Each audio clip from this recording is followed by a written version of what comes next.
Hello students, welcome again. आज हम एक बहुत ही इम्पोर्टेंट टॉपिक जिसका नाम नरेशन है उस पर हम लोग डिस्कशन करेंगे। ये टॉपिक न केवल ninth, tenth, first year, inter के छात्रों के लिए इम्पोर्टेंट है, बल्कि जो स्टूडेंट कॉम्पिटिटिव एग्जाम्स की तैयारी कर रहे हैं, that is also very important for them. तो बगैर किसी लेट लतीफ के हम लोग इस टॉपिक को स्टार्ट करते हैं। सबसे पहले डायरेक्ट नरेशन की हम लोग डेफिनेशन रिवीजन जानेंगे। तो narration means what? Narration is to narrate और explain something in detail is called narration. यानी किसी भी चीज का व्यापक रूप से वर्णन करना नरेशन कहलाता है। तो नरेशन मींस वर्णन। ये एक्सप्लेनेशन, ये नरेशन दो प्रकार से किया जा सकता है, डायरेक्ट नरेशन के रूप में और इनडायरेक्ट नरेशन के रूप में। डायरेक्ट नरेशन की डेफिनेशन की बात करें तो the actual words of speaker is called direct narration. यानी कि स्पीकर के द्वारा जो उसके द्वारा यूज किए गए एक्चुअल वर्ड्स होंगे वो डायरेक्ट नरेशन कहलाएंगे। एग्जांपल के रूप में दिया हुआ है आपका she says to me, comma inverted comma, you did not play with your brother. तो ये डायरेक्ट नरेशन है, इसमें स्पीकर जो भी कहना चाह रहा है वो एक्चुअल वर्ड्स में यूज कर रहा है। इनडायरेक्ट नरेशन में क्या होगा? when actual words of speaker are not used but substance is expressed is called indirect narration। जिसमें जो स्पीकर होगा वो एक्चुअल वर्ड्स में अपनी बात को ना कह करके उस अपना भाव प्रकट करता, तो ऐसा जो एक्सप्लेनेशन होगा वो इनडायरेक्ट नरेशन कहलाएगा। यही जो आपका एग्जांपल दिया है, इसको उसी एग्जांपल को इनडायरेक्ट वे में उसने बोला, she tells me that I do not play with my brother. अब बात आती है कि इसको डायरेक्ट से इनडायरेक्ट में हम लोग कैसे चेंज करें। तो सबसे पहले कुछ वर्ड्स हमको जानने होंगे, कुछ पार्ट्स जिनके नाम दिए गए हैं उनके विषय में हम लोग जानेंगे। सबसे पहले क्या है कि जो इन्वर्टेड कॉमास के अंदर जो स्टेटमेंट लिखा होगा उसको हम लोग रिपोर्टेड स्पीच कहते हैं। ये आपका रिपोर्टेड स्पीच होगा, रिपोर्टेड स्पीच, रिपोर्टेड स्पीच। और इन्वर्टेड कॉमा से पहले वाला जो पार्ट आपका होगा वो रिपोर्टिंग वर्ब होगा, रिपोर्टिंग वर्ब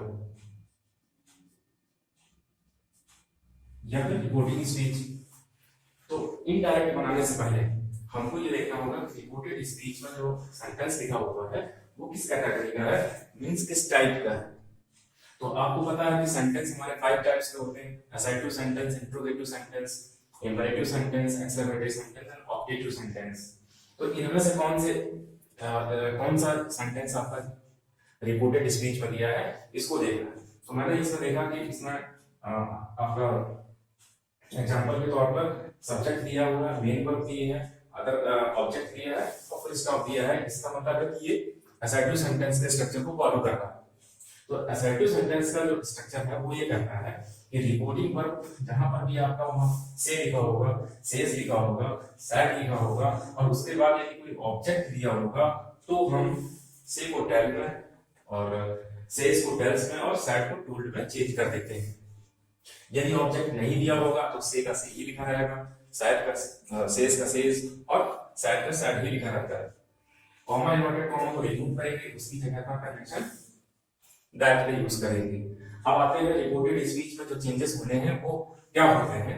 जो प्रोनाउंस होंगे वो चेंजेस होंगे और जो भी टेंस होगा उसको हम लोग चेंज करेंगे।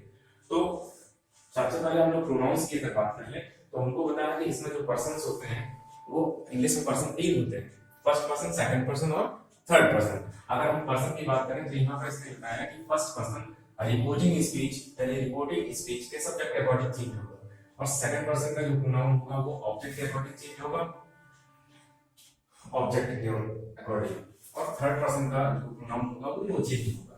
आगे आते हैं कि फर्स्ट पर्सन का वाला आपके है, ये टेबल बनाई गई है, इस टेबल में आपको देखना है कि ये फर्स्ट पर्सन के प्रोनाउंस हैं, ये सेकंड पर्सन के प्रोनाउन है और ये थर्ड पर्सन के प्रोनाउन है। फर्स्ट पर्सन में भी वर्टिकली कर देखेंगे तो ये नॉमिनेटिव केस के प्रोनाउन, ये ऑब्जेक्टिव केस के प्रोनाउन, ये पॉजेसिव केस के प्रोनाउंस हैं। दूसरा जो चेंजेस इसमें होना है वो हमको टेंस का चेंजेस करना है। टेंस का चेंज करने के लिए ये टेबल बनाई गई है, इस टेबल को देखेंगे। इस टेबल में पूरा आपका प्रेजेंट की दी हुई है, present indefinite, present continuous, present perfect और present perfect continuous, past indefinite, past continuous, past perfect and past perfect continuous. जितना भी प्रेजेंट लिखा होगा वो सब पास्ट में चेंज हो जाता है, यानी प्रेजेंट इंडेफिनिट पास्ट इंडेफिनिट में, प्रेजेंट कॉन्टिन्यूअस पास्ट कॉन्टिन्यूअस में, प्रेजेंट परफेक्ट पास्ट परफेक्ट में और present perfect continuous past perfect continuous में कन्वर्ट हो जाता है। इसी तरीके से पास्ट इंडेफिनिट पास्ट परफेक्ट में चेंज होगा और past continuous past perfect continuous में चेंज होगा। पास्ट परफेक्ट और पास्ट परफेक्ट कॉन्टिन्यूअस नहीं चेंज होंगे, इसलिए क्रॉस के निशान लगे हुए इसमें। इसके अलावा जो भी हमारी मॉडल वर्ब्स होंगी, जैसे सेल है तो शुड, विल है तो कुड, कैन है तो कुड, मे है तो माइट, इस तरीके के इनमें चेंजेस होंगे। और जो आपके टाइम डिनोटिंग वर्ड्स हैं या प्लेस डिनोटिंग वर्ड्स हैं, जैसे कि टुडे लिखा हुआ है तो दैट डे में कन्वर्ट करना है, टुमारो लिखा है तो नेक्स्ट डे में कन्वर्ट करना है, और यस्टरडे लिखा है तो प्रीवियस डे में कन्वर्ट करना है। इसके अलावा हियर लिखा है तो देयर, दिस लिखा है तो दैट, दिस लिखा है तो दोस, चेंज कर देते हैं। तो दो चार सेंटेंस हम लोग इसमें देखेंगे कि किस प्रकार से हम लोग चेंज करते हैं। तो मैंने यहाँ पर ये वाला एग्जांपल आपके सामने रखा। इस एग्जांपल में अगर हम इसको चेंज करें तो देखिए क्या कर रहा है। हमने देखा कि रिपोर्टेड स्पीच हमारा एक असर्टिव सेंटेंस है, इसने हमको ये इंडिकेशन दिया कि से को टेल में चेंज करना है क्योंकि ऑब्जेक्ट दिया हुआ है। तो आई हमने लिख लिया यहाँ पर आई और टेल लिख लिया, आई टेल, और कॉमा इन्वर्टेड कॉमा को रिमूव करेंगे, दैट का यूज करेंगे, दैट लिख लिया। आगे हम यहाँ पर सी लिखा हुआ, सी हमको बता रहा है कि थर्ड पर्सन है, थर्ड पर्सन वाली ये लाइन है, तो थर्ड पर्सन मूड चेंज होता है तो हम सी का सी ही रखेंगे, सी लिख लिया। टेंस चेंज करने की बात अगर आती है तो हमने देखा कि जब रिपोर्टिंग स्पीच में अगर हमारा जो सेंटेंस है वो प्रेजेंट में होगा या फिर फ्यूचर में होगा तो रिपोर्टेड स्पीच के टेंस में कोई परिवर्तन नहीं होगा। तो यहाँ पर प्रेजेंट में है इसलिए हम इसमें कोई चेंजेस नहीं कर पाएंगे, यानी कि प्लेस लिखेंगे, प्लेस, प्लेस, विल, और विल के बाद यहाँ पर हिम आपको लिखना है, हिम भी हमारा थर्ड पर्सन इसकी चेंज नहीं होगा। नेक्स्ट सेंटेंस देखते हैं। नेक्स्ट सेंटेंस में सी सेज लिखा हुआ है और इधर I am not well today. Sentence assertive sentence है, सेज के बाद कोई ऑब्जेक्ट नहीं दिया है, इसकी वजह से हम सी का सी और सेज ही लिखेंगे, सेज। कॉमा इन्वर्टेड कॉमा को रिमूव करेंगे, यहाँ पर दैट कंजंक्शन का यूज करेंगे, ठीक है। प्रोनाउंस देखिए हमारा यहाँ पर फर्स्ट पर्सन का प्रोनाउन है, तो फर्स्ट पर्सन का प्रोनाउन सब्जेक्ट के अकॉर्डिंग चेंज होगा, रिपोर्टिंग वर्ब के सब्जेक्ट के अकॉर्डिंग। तो रिपोर्टिंग वर्ब का सब्जेक्ट यहाँ पर सी लिखा हुआ है, यहाँ पर हमको सी लिखना होगा। एक चीज पे ध्यान रखेंगे, पर्सन के साथ साथ में केस भी देख लेंगे।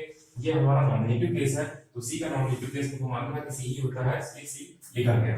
आगे टेंस चेंज करने की बात आती है तो हमने देखा कि रिपोर्टिंग जो स्पीच है वो हमारा प्रेजेंट टेंस में है, इसका मतलब टेंस में कोई भी चेंजेस नहीं होगा। और हमको लिखना होगा यहाँ पर सी is not well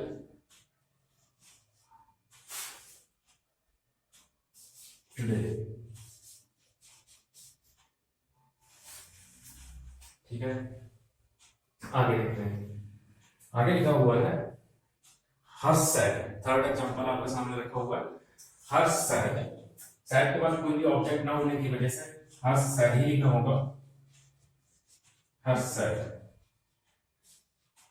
comma inverted comma को रिमूव करेंगे, दैट का यूज करेंगे, दैट के बाद प्रोनाउंस का चेंज करने का नाम नंबर आ गया। तो आई हमारा फर्स्ट पर्सन का प्रोनाउन है तो सब्जेक्ट के अकॉर्डिंग चेंज होगा, सब्जेक्ट में आपका हर्ष लिखा है यानी कि कोई व्यक्ति है तो इसका मतलब है ही का यूज होना है। टेंस चेंज करने का नंबर आ गया, प्रेजेंट परफेक्ट टेंस है, पास्ट परफेक्ट में चेंज होगा, हैड होगा, वहां पर हैड होती है, हैड का यूज करेंगे, had finished. Third form my first person का प्रोनाउन है, सब्जेक्ट के अकॉर्डिंग चेंज होगा, सब्जेक्ट में हर्ष है, हर्ष का मतलब है कोई व्यक्ति है, मतलब ही है। माय हमारा पॉजेसिव केस है, पॉजेसिव केस ये हमारा पॉजेसिव केस है, तो ही का पॉजेसिव केस इस हमको यहाँ पर लिखना होगा, हिज वर्क। आगे देखते हैं, आगे लिखा हुआ है Ruchi said to that, comma inverted comma, you may take my car. Sentence हमारा असर्टिव है, असर्टिव सेंटेंस हमारा कहता है सैड टू के बाद अगर कोई ऑब्जेक्ट दिया हुआ है तो टोल्ड में चेंज कर लेना होगा। तो लिख लेंगे रुचि, रुचि टोल्ड, me sorry that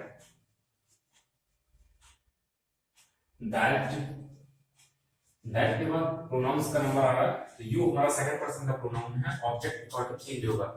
और यहाँ पर यू नॉमिनेटिव केस है, तो देन का नॉमिनेटिव केस हमको यूज करना होगा। तो देन हमारा ये लिखा होगा, देन का नॉमिनेटिव केस दे होता है, इसलिए हम यहाँ पर दे का यूज करेंगे। मे का माइट होता है, माइट,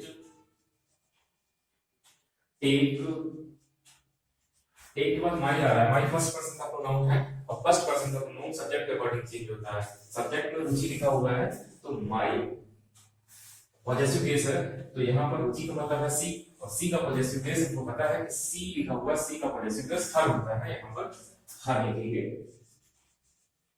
हर का। तो ये है रूल्स इसके डायरेक्ट से इनडायरेक्ट बनाने के लिए।